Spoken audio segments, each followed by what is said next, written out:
Social মাধ্যমে এখন একটা বার্তা বারবার চোখে পড়ে, নৈহাটির বড় মা নাকি খালি হাতে কাউকে ফেরান না।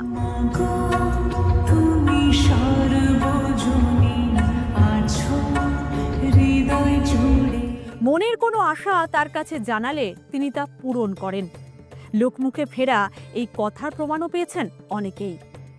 সোশ্যাল মাধ্যমে দিকে দিকে ছড়িয়ে পড়েছে নৈহাটির বড় মার নাম।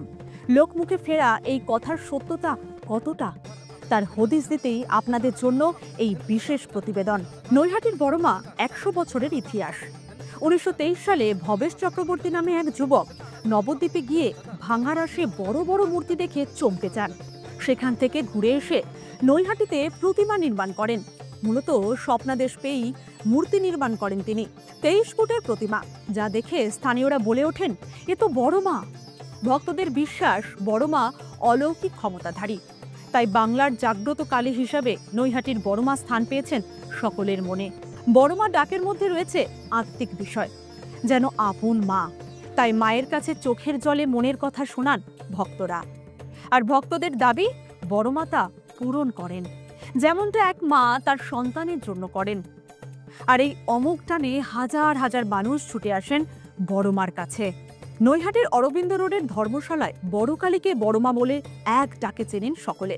চারিদিকে ঝড়ের গতিতে ছড়িয়ে পড়েছে বড় মার নাম। কালী পুজোর দিন দূর দূরান্ত থেকে মানুষ ভিড় করেন বড় মার কাছে। মাথা উঁচু করে দেখতে হয় প্রতিমাকে। 23 ফুট উচ্চতা, প্রায় 14 হাতের উঁচু কালী মূর্তি। 100 বছরের এই ঐতিহ্যবাহী পুজোতে দূর দূরান্ত থেকে মানুষ আসেন পুজো দিতে। 100 কেজির সোনার গয়না থেকে ফুলের সাজে সেজে ওঠেন মা। বড়মার বিসর্জনেও আলাদা চমক রয়েছে। বড়মার বিসর্জন না হওয়া পর্যন্ত নৈহাটির কোনো কালী প্রতিমা বিসর্জন হয় না। এই পুজো সর্বজনীন হলেও কারো কাছে কখনো হাত পেতে চাঁদা বা দক্ষিণা নেওয়া হয় না। দেবীর গয়না থেকে ভোগ, পুজোর সামগ্রী সমস্ত খরচা করে থাকেন সাধারণ ভক্তরা।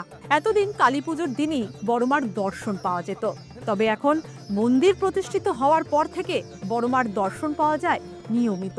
শুধু সাধারণ মানুষ নয়, মুখ্যমন্ত্রী মমতা বন্দ্যোপাধ্যায় থেকে নামি দামি ব্যক্তিত্বরাও আসেন বড়মার মন্দিরে। কালী পুজোর আর কয়েকটা দিন বাকি। এবার লক্ষ লক্ষ ভক্তদের সমাগম হতে পারে বলে উদ্যোক্তাদের দাবি।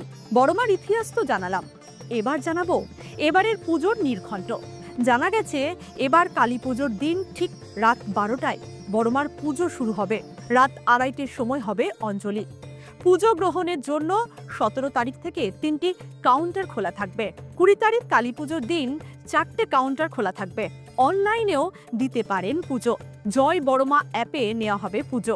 13ই অক্টোবর থেকে খুলে গেছে একটি কাউন্টার, সেখানে নেওয়া হচ্ছে পুজো। 20 অক্টোবর ভোর থেকে দণ্ডি কাটা শুরু হবে, চলবে সন্ধ্যে 6টা পর্যন্ত। অনলাইনে পুজোর ব্যবহার আছে। আমাদের জয় বড়মা বলে একটা অ্যাপ আছে, সেই অ্যাপের মাধ্যমে আপনি বড়মার এখানে পুজো দিতে পারেন, বার্ষিক পুজো। এছাড়া আমাদের একটা হোয়াটসঅ্যাপ নাম্বার আছে, সেই নাম্বারেও পুজো দিতে পারেন। এছাড়া 13 তারিখ থেকে আমাদের মন্দিরের সামনে একটা কাউন্টার খোলা হচ্ছে, সেখানে এসে পুজো দিন এবং হোয়াটসঅ্যাপ নাম্বার নিয়ে যান, সেই নাম্বারে নামগোত্র পাঠিয়ে দিন, মায়ের কাছে আপনার পুজো পৌঁছে যাবে। পুজোর কটা দিন নিরাপত্তা দেওয়াও বড় চ্যালেঞ্জ প্রশাসনের কাছে। সেই নিয়েও প্রচুর বৈঠক হয়েছে। নৈহাটি রেল স্টেশনে ওয়ান ওয়ে সার্কুলেশনের মাধ্যমে ভিড় নিয়ন্ত্রণ হবে।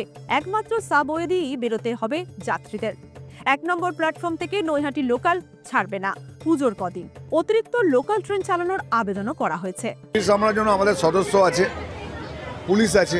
এছাড়া আমরা এবারে কিছু এনসিসি, কিছু ইভেন্ট ম্যানেজমেন্টের লোক নিচ্ছি, যারা পুরো পরিচালনা করবে, সঙ্গে আমরা থাকবো। কারণ প্রচুর মানুষ আসবে, তাদের যাতে সুষ্ঠুভাবে পুজো দিতে পারে, অঞ্জলি দিতে পারে, প্রসাদ নিতে পারে, তার ব্যবস্থা আমরা চেষ্টা করব। প্রচুর মানুষ দণ্ডি কাটে, দণ্ডি কাটার জন্য কি ব্যবস্থা নেয়?